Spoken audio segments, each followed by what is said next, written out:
Ketua Umum Partai Demokrat Agus Harimurti Yudhoyono, AHY dinilai tetap ngotot meminta menilai Agus Harimurti Yudhoyono punya keinginan kuat jadi cawapres pendamping Anies Baswedan. Bentar, mundur. Saya mengatakan, kami akan membangun menata Jakarta tanpa menggusur. Mengapa?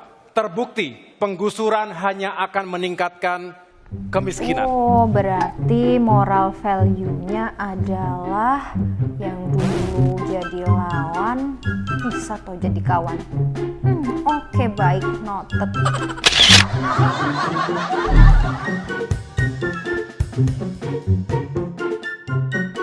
Ya, hidup emang gak ada yang bisa nebak ya guys ya. Namanya juga butuh, tadinya musuh jadi teman, tadinya kompetitor juga bakalan franchise pada akhirnya, ya nggak?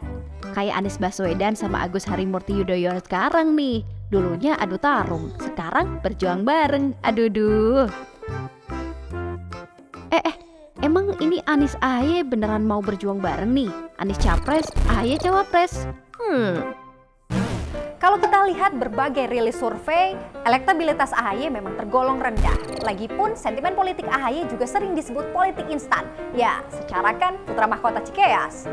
Iya sih, AHY memang ketua Parpol Demokrat. Tapi kan AHY masih belum bisa keluar dari bayang-bayang Pak SBY.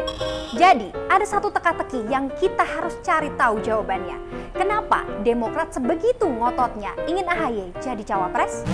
Ada komentar seperti itu, saya juga mengikuti. Yang jelas begini, kami juga setuju bahwa tidak boleh dalam ikhtiar membangun koalisi ada yang saling memaksakan kehendak, ada yang saling memaksakan diri.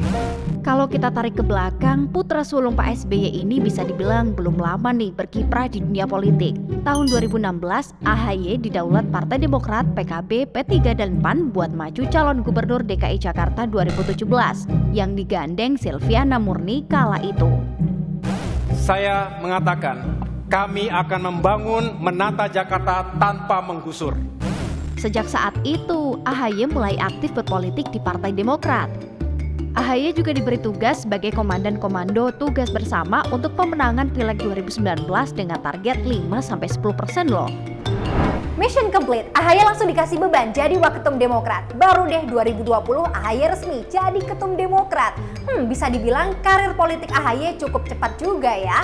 Tapi lagi-lagi masih kebayang-bayang Pak SBY kan? Balik lagi ke cawapres, kayaknya udah jadi prioritas utama nih buat Partai Demokrat untuk kasih akses AHY ke calon RI 2. Soalnya kemarin kan sempat disinggung tuh kalau AHY dikasih kursi Menpora. Demokrat sih bilangnya lagi konsisten di luar pemerintahan sampai 2024. Ya kalau aku sih tetap mau kursi calon RI 2-nya sama Anies lah ya. Hehehe. Tapi tar dulu, serius nih mau jadi cawapresnya Anies?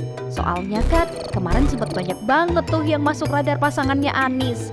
Ada Bukoviva, Ridwan Kamil, sampai Sandiaga Uno. Wah gawat, gimana dong?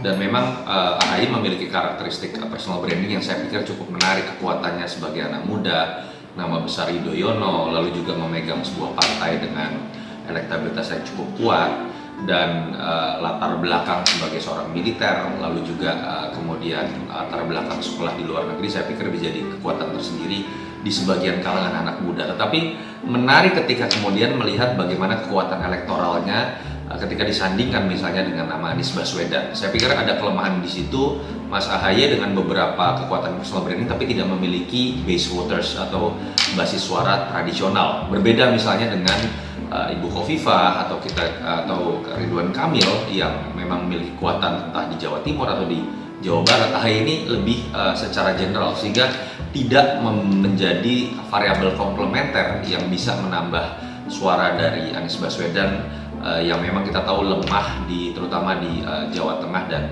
Jawa Timur. AHY disebut masih kurang bisa nih buat angkat basis wilayah. Tapi ada juga yang bilang kenapa AHY? Ya biar nggak ruwet aja nih internal koalisi perubahan.